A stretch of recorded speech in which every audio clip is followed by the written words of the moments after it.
us on our panel. Sahar is a veteran documentary impact strategist, field builder, and researcher. Her career has focused on social and cultural transformation through nonfiction storytelling. She's led impact campaigns and strategy for over 24 documentaries, independently and with active voice. In 2020, she authored the Ford Foundation commissioned report, Beyond Inclusion, the critical role of people of color in the US documentary ecosystem. Sahar is a second-generation Iranian-American living in Oakland, California, on the ancestral lands of the Muwekma and Ohlone. Please welcome to the stage, Sahar Driver.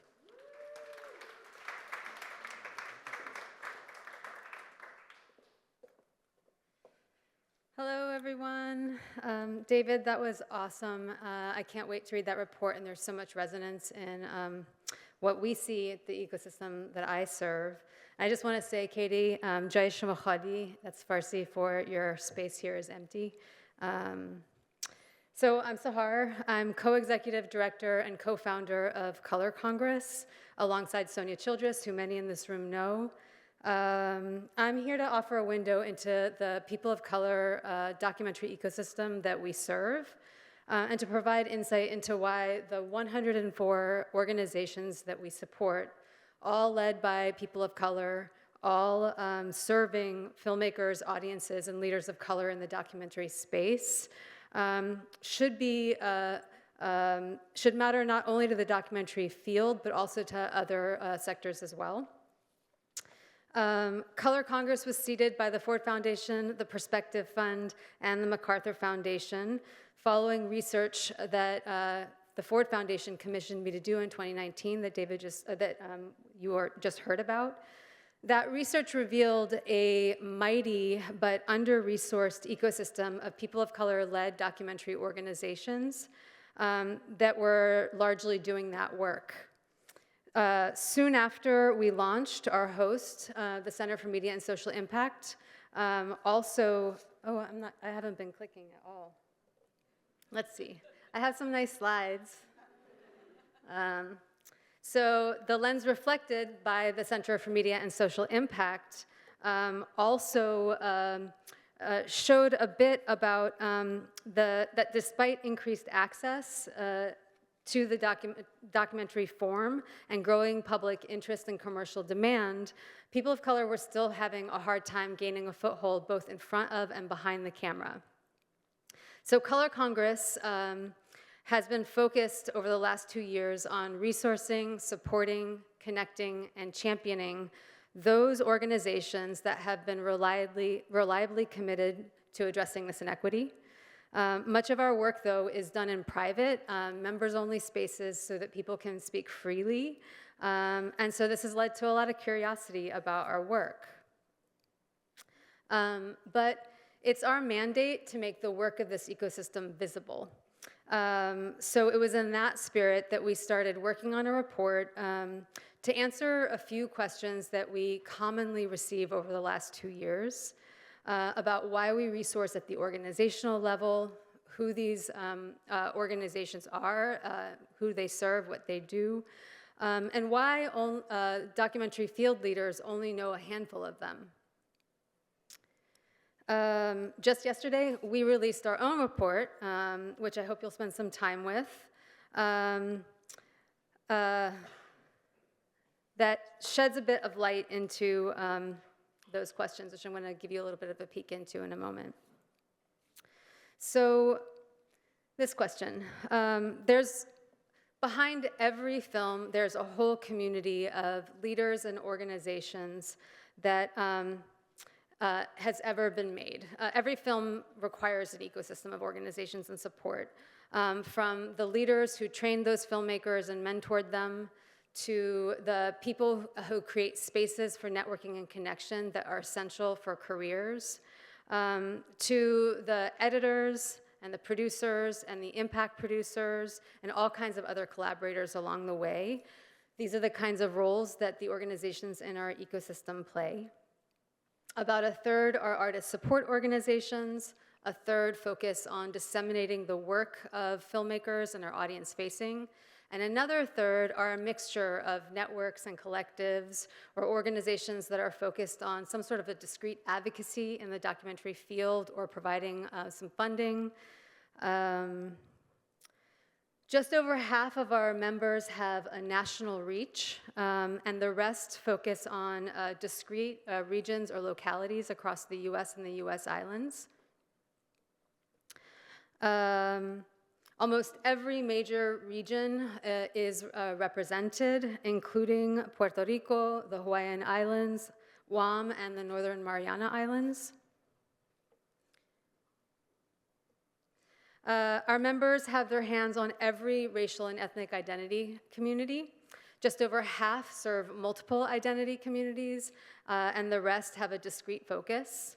Aside from the identity communities listed on the slide, our membership also serves people who identify as Caribbean, as Southern, as Muslim, as women and non-binary, as queer, undocumented, and disabled.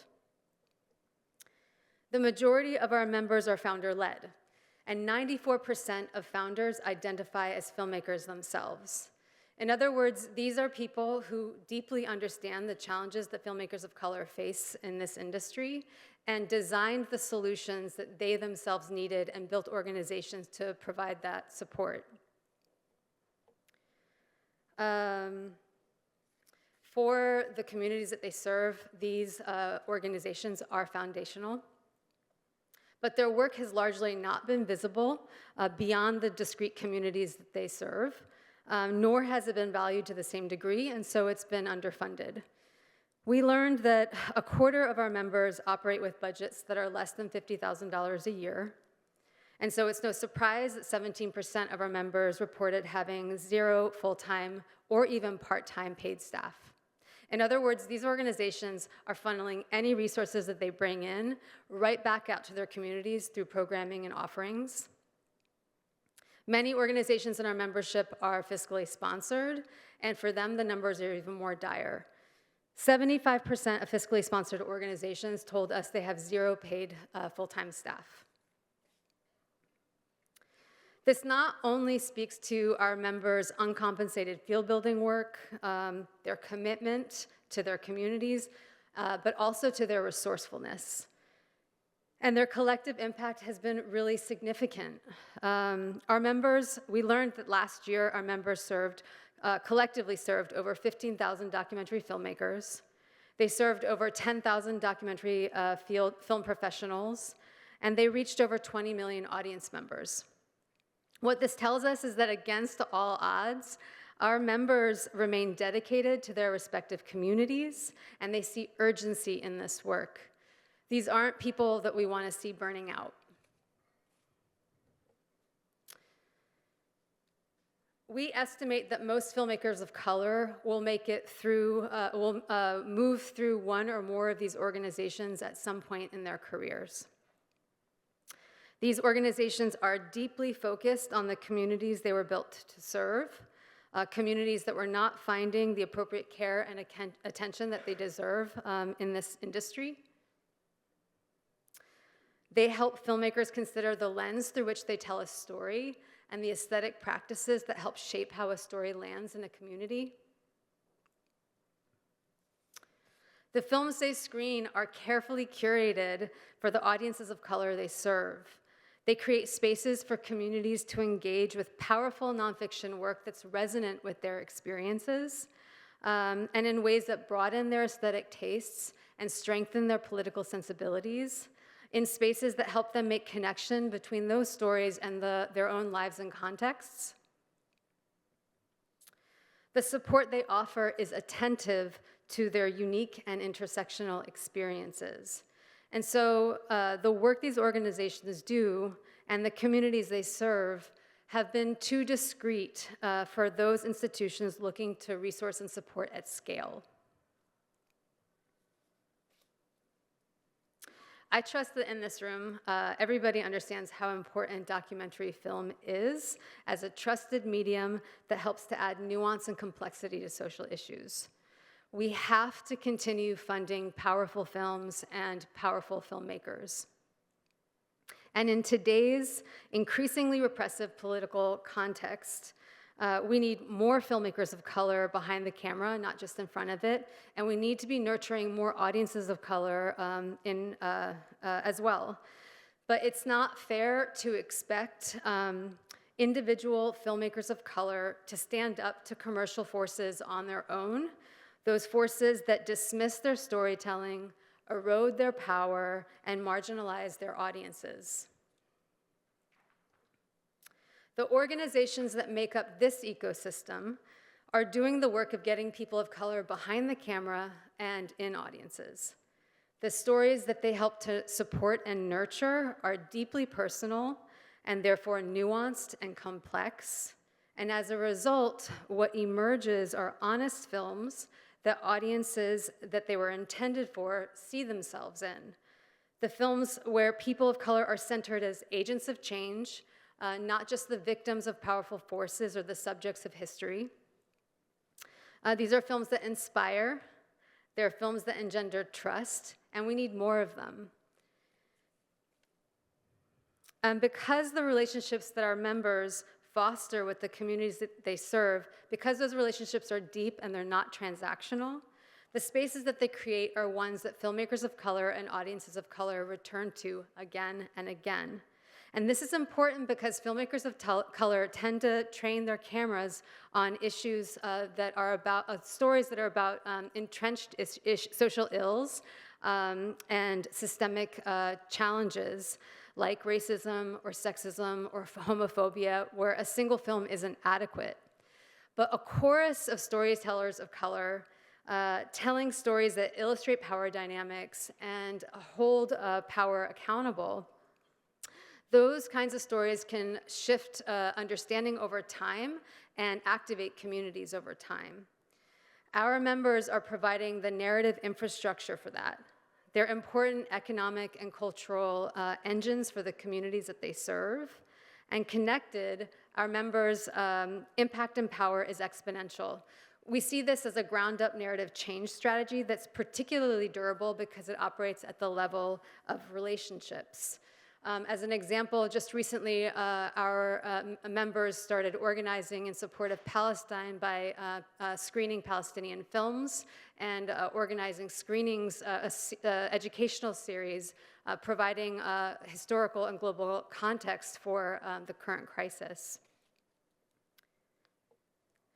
Color Congress focuses on relationship building and solidarity work that connects these organizations to one another across identity and across geography.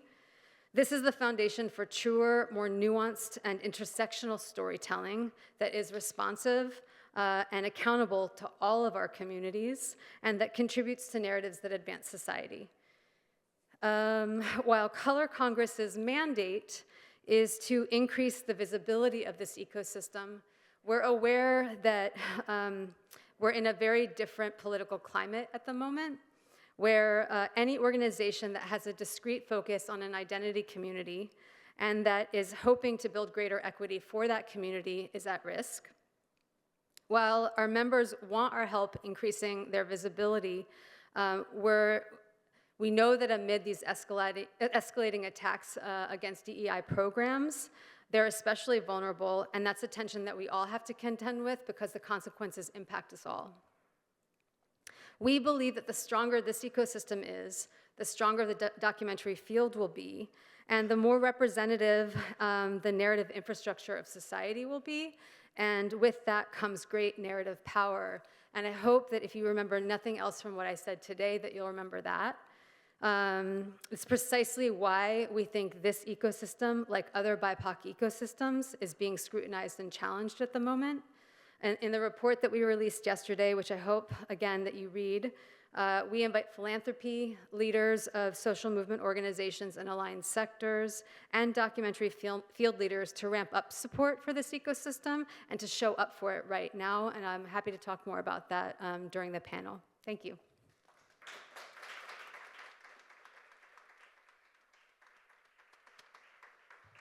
All right, thank you so much, Sahar.